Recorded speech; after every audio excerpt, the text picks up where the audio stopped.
ओम नमो भगवते वासुदेवाय। आप सभी का मेरे YouTube चैनल पर हार्दिक स्वागत है। आपने पूरे कार्तिक मास में मेरे चैनल पर कार्तिक मास के सभी अध्याय सुने। अब कार्तिक मास समाप्ति की ओर है। कार्तिक पूर्णिमा के दिन कार्तिक मास का समापन हो जाता है। तो ऐसे में जो भी श्रद्धालु हैं, जो भी भक्त हैं, जिन्होंने चातुर्मास के सभी नियमों का पालन किया है या किसी भी एक नियम का पालन अगर किया है, कार्तिक मास की पूजा की है, कार्तिक मास में व्रत रखे हैं, तो अब समय आ गया है कि आपको अपने कार्तिक मास की पूजा पाठ का और कार्तिक मास में किए गए व्रतों का उद्यापन करना चाहिए। क्योंकि किसी भी व्रत का उद्यापन करने के बाद ही व्रत का जो है वो पूर्ण फल प्राप्त होता है। तो देखिए, सबसे पहले तो मैं आपको बता दूं कि कार्तिक मास में 5 नियम ऐसे हैं जिनका पालन सभी को करना चाहिए, जो भी कार्तिक मास के पूजा या व्रत का संकल्प लेता है। तो देखिए, सबसे पहला है ब्रह्म मुहूर्त में स्नान करना, तुलसी जी की सेवा करना, चाहे वो तुलसी जी को सींचना हो, पूजा करना हो, दीपदान करना हो, या दूसरों के घर में लगे हुए तुलसी जी की पौधे की सेवा भी करना हो सकता है, अगर आपने अपने घर में नहीं लगाया है। दूसरा है दीपदान करना, उद्यापन करना, और सबसे पहली बात कि रात में भगवान की मूर्ति के आसपास ही सोना, और या फिर जितनी देर हो सके उतनी देर तक रात में जागरण करना, भगवान के भजन कीर्तन करना, मंत्रों का जाप करना। ये सभी कुछ विशेष नियम ऐसे हैं जिनका पालन कार्तिक मास में करना चाहिए। ब्रह्मचर्य का पालन जो भी गृहस्थ लोग हैं उन्हें जरूर करना चाहिए। कार्तिक मास के अलावा कुछ लोग चातुर्मास के नियमों का भी पालन करते हैं। तो 4 महीने में उन्हें हर एक महीने में, यानी कि जो 4 महीने होते हैं उसमें हर एक महीने में अपनी किसी एक प्रिय वस्तु का त्याग करना होता है। जैसे बहुत से लोगों को चावल पसंद होते हैं, दूध या चाय बहुत पसंद होता है, कॉफ़ी पसंद है, खाने में जो भी चीज़ पसंद है, तो हर एक महीने में, यानी कि आपने पहले महीने में जैसे चाय का त्याग कर दिया तो आप चाय पूरे महीने नहीं पिएंगे। अगले महीने आप चाय ले सकते हैं, लेकिन किसी दूसरी वस्तु का आपको त्याग करना चाहिए। और उम्मीद करती हूँ आप में से बहुत से लोगों ने इन नियमों का भी पालन किया होगा। वैसे ऐसा जरूरी नहीं है कि आप अपनी प्रिय वस्तु का त्याग करें, यह अनिवार्य नियम नहीं है, ये आपकी श्रद्धा है। अगर आप कर सकें तो बहुत अच्छी बात है। अब देखिए, कार्तिक मास के उद्यापन में आपको क्या करना है। सबसे पहले तो मैं आपको बता दूं कि पूर्णिमा के दिन कार्तिक मास के उद्यापन करने वाले लोगों को व्रत रखना चाहिए और इसी दिन उद्यापन किया जाता है। अब क्योंकि इस बार पूर्णिमा की जो तिथि है वो 2 दिन तक रहने वाली है, 18 नवंबर को और 19 नवंबर को। तो पूर्णिमा दोनों ही दिन है। तो पहले दिन जो है 18 नवंबर को आप पूर्णिमा का व्रत रख सकते हैं और इसी दिन आप अपने कार्तिक मास के पूजा पाठ का और व्रतों का उद्यापन भी कर सकते हैं। 19 नवंबर को केवल स्नान और दान किया जाएगा, क्योंकि इस दिन ग्रहण भी है। तो शाम को आप स्नान करें ग्रहण की समाप्ति के बाद और दान कर सकते हैं। क्योंकि आंशिक चंद्र ग्रहण होगा तो कोई भी सूतक काल नहीं लगेगा, इसलिए आप बिल्कुल भी परेशान ना हो। आज की वीडियो में मैं आपको ये भी बताऊंगी कि अगर किसी कारण से आप पूर्णिमा के दिन व्रत ना रख पाए, आपने कार्तिक मास के नियमों का पालन भी किया है परंतु आप व्रत रखने में असमर्थ हैं, चाहे वो आपका स्वास्थ्य ठीक नहीं हो, कोई भी कारण हो, तो भी आप उद्यापन कर सकते हैं। देखिए, जो भी व्यक्ति 5 नियम जो कार्तिक मास के बताए हैं उनका पालन करते हुए कार्तिक का व्रत करता है तो उन्हें पूर्ण फल प्राप्त होता है। इसलिए आपको अंत में इसका उद्यापन जरूर करना चाहिए, चाहे आपने कितने भी व्रत किए हों, चाहे सभी नियमों का पालन किया हो या ना किया हो। लेकिन जब कभी ऐसा होता है कि व्रत करने वाला मनुष्य किसी दुविधा में पड़ जाए, संकट में पड़ जाए, कोई भी परेशानी आ जाए, कोई बीमारी हो जाए, तब उन्हें आज के दिन क्या करना चाहिए, इस विषय में श्री सूत जी महाराज भी कहते हैं। व्रत ना रख पाने की स्थिति में आपके आसपास जो भी विष्णु भगवान का या शिव जी का मंदिर हो, वहां जाकर आप किसी भी मंत्र का यथासंभव जाप कर सकते हैं। कुछ देर आप भगवान के सामने बैठे आंख बंद कर ध्यान करें और साथ ही पीपल के वृक्ष की जड़ के पास और तुलसी जी के पौधे के पास बैठकर भी आप ध्यान लगा सकते हैं।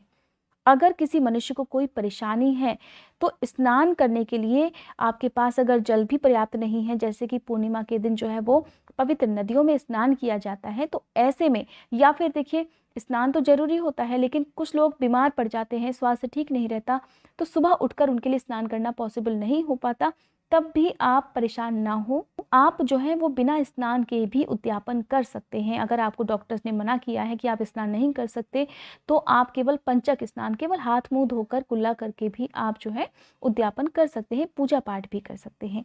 बस पीरियड के समय जो है वो महिलाओं को ये सब काम नहीं करने चाहिए। आपने अगर व्रत रखा है और अगर आपको पीरियड्स होने लगते हैं, तो आप क्या कर सकते हैं, अपने नाम की पूजा पाठ वो दूसरे व्यक्ति से करवा सकते हैं, अपने घर के किसी भी सदस्य से, या आप पंडित जी से भी करवा सकते हैं। लेकिन आपको कोई भी सामग्री नहीं छूनी चाहिए। आप ये मत सोचिए कि आपने पूरे कार्तिक मास में तो सभी नियमों का पालन किया, अब उद्यापन के समय आप असमर्थ हैं। तो ऐसा भाव अपने मन में ना लाएं, आपको पूर्ण फल ही प्राप्त होगा। अब देखिए, कार्तिक मास की पूर्णिमा के दिन जो विधि विधान से पूजा की जाती है, और अगर आप पूजा भी विधि विधान से ना कर पाएँ तो आप क्या कर सकते हैं कि निर्धन व्यक्तियों को भोजन करवा सकते हैं, अन्न का दान कर सकते हैं और ब्राह्मणों को भोजन के लिए आमंत्रित कर सकते हैं। मंदिर में आप ब्राह्मणों के लिए भोजन भिजवा सकते हैं, दक्षिणा भिजवा सकते हैं। अब देखिए, आप जो भी दान करें उसमें आपको कोई भी परेशानी ना हो, खुश होकर अपनी सामर्थ्य के अनुसार ही दान करना चाहिए। ऐसा ना हो कि आपकी सामर्थ्य नहीं है और आपने दूसरों की देखा-दाखी बहुत ज़्यादा दान कर दिया और बाद में खुद आपको अफसोस होता है। तो ऐसे दान का कोई भी पुण्य प्राप्त नहीं हो सकता। पूर्णिमा के दिन आप दीपदान जरूर करें, इससे भी आपको कार्तिक मास में की गई पूजा का पुण्य प्राप्त होगा।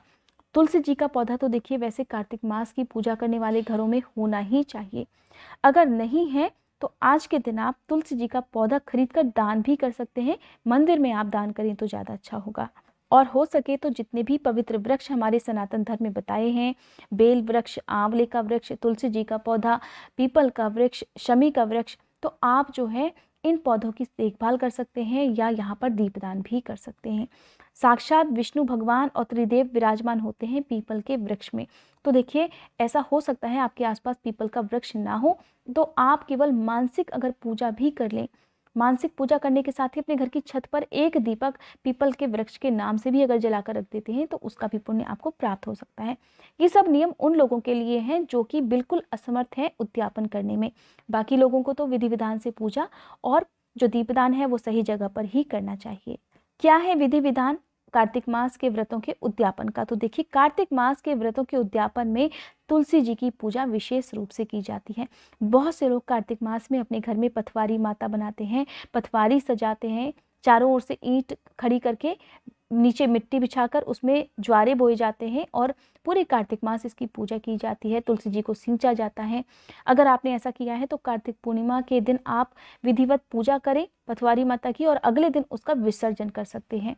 जो ईंटें हैं वो अपने घर में प्रयोग कर सकते हैं, मिट्टी को आप अपने घर की क्यारी में, गार्डन में, गमलों में लगा सकते हैं और जो ज्वारे हैं आप उन्हें किसी गाय को खिला सकते हैं या अपने गमलों में ही बो सकते हैं, या आप किसी भी जो हरे भरे पेड़ होते हैं वहाँ जाकर भी इन्हें रख सकते हैं। आसपास कहीं खेत हो तो वहाँ पर भी आप इन ज्वारों को रख सकते हैं। कार्तिक मास के उद्यापन के बारे में देवर्षि नारद ने बहुत सुंदर वर्णन किया है। देवर्षि नारद कहते हैं कि कार्तिक का व्रत करने वाले मनुष्यों के लिए जो नियम बनाए गए हैं उनका मैं अब संक्षेप में वर्णन करता हूँ, ध्यान देकर सुनिए। अन्नदान देना, गौओं को गौग्रास अर्पण करना, ब्रह्मचर्य का पालन करना, दीपदान करना, बुद्धिमान पुरुष दूसरे के अन्न, दूसरे की शैया, दूसरे की निंदा और दूसरे की स्त्री का सदा ही त्याग करे। और कार्तिक मास में तो इन्हें त्याग करने की विशेष रूप से कोशिश भी करनी चाहिए। उड़द, मधु, सौविरक, राजमाश आदि अन्न कार्तिक का व्रत करने वाले मनुष्यों को नहीं खाने चाहिए। व्रत करने वाले मनुष्यों को सदा ही ब्रह्मचर्य का पालन करना चाहिए। कार्तिक का व्रत करने वाले मनुष्य प्याज, लहसुन, हींग, गाजर या जितने भी हरे पत्तेदार सब्जी हैं, क्योंकि मौसम का बदलाव होने के कारण हरी पत्तेदार सब्जियों में कीड़े लग जाते हैं, साथ ही लौकी, बैगन, कोहड़ा, इन सभी का भी त्याग करना चाहिए। व्रत करने वाले पुरुष को रजस्वला स्त्री का स्पर्श भी नहीं करना चाहिए। और जो कार्तिक मास में तेल लगाने, खाट पर सोने, दूसरों का अन्न लेने और कांसे के बर्तन में भोजन करना छोड़ देते हैं, उन्हीं का व्रत पूर्ण माना जाता है। इन सभी नियमों का पालन करने वाले मनुष्यों से यमदूत उसी प्रकार भागते हैं जैसे सिंह से पीड़ित हाथी। भगवान विष्णु के इस व्रत को 100 यज्ञों की अपेक्षा और भी उत्तम जानना चाहिए, क्योंकि यज्ञ करने वाला मनुष्य स्वर्गलोक को जाता है और कार्तिक का व्रत करने वाला मनुष्य वैकुंठ धाम को। उद्यापन के दिन तुलसी जी के पास में एक सुंदर मंडप बनाएं जिसमें 4 दरवाजे बने हों। उस मंडप में सुंदर बंधनवार लगाकर फूल मालाओं से सुशोभित करें। चारों दरवाजों पर अलग अलग मिट्टी के 4 द्वारपाल पुण्यशील, सुशील, जय और विजय की स्थापना करके इन सभी का पूजन करें। तुलसी जी के मूल भाग में वेदी पर सर्वतोभद्र मंडल बनाएं जो 4 रंगों से रंजित होकर सुंदर शोभा उत्पन्न करे और सुंदर दिखने वाला हो। कलश की स्थापना करें और कलश की स्थापना के साथ ही शंख, चक्र और गदा धारण करने वाले भगवान श्री हरि का पूजन करना चाहिए। इंद्र आदि लोकपालों का भी पूजन करना चाहिए। सभी नवग्रहों का आह्वान करके उनकी भी पूजा करनी चाहिए। इस प्रकार भगवान विष्णु की पूजा और तुलसी जी की पूजा करनी चाहिए। रात के समय मंगल गीत गाने चाहिए, भजन, कीर्तन और मंत्रों का जाप करना चाहिए। शुद्ध सात्विक पकवानों का भोग लगाना चाहिए और भगवान विष्णु को तुलसी दल अर्पित करने चाहिए। इसके साथ ही अगले दिन अपनी अपनी सामर्थ्य के अनुसार ब्राह्मणों को भोजन कराएं, दान दक्षिणा दें, गौओं की सेवा करें, गौओं को हरा चारा खिलाएं। गौ ग्रास निकालने के बाद ही स्वयं भोजन ग्रहण करना चाहिए। बिना दान किए कार्तिक मास के व्रतों का उद्यापन नहीं होता, इसलिए आप चाहे केवल अनाज का या पके हुए भोजन का दान कर सकते हैं या रुपए पैसों का, वस्त्रों का दान आप कर सकते हैं। तो कहा जाता है कि कार्तिक व्रत का विधि पूर्वक पालन करने से कई गुना पुण्य आपको प्राप्त होता है। इस प्रकार माना जाता है कि कार्तिक मास के नियमों का पालन अगर घर में एक सदस्य भी कर ले तो कहा जाता है कि उसके परिवार के साथ साथ आने वाली 7 पीढ़ियों का भी उद्धार हो जाता है।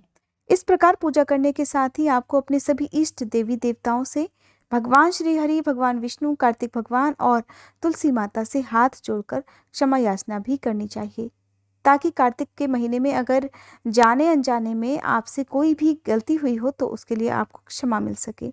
ये थी आज की जानकारी। उम्मीद करती हूँ ये वीडियो आपको पसंद आई होगी। वीडियो अगर अच्छी लगी हो तो वीडियो को लाइक करके कमेंट बॉक्स में विष्णु भगवान की जय लिखना मत भूलिएगा।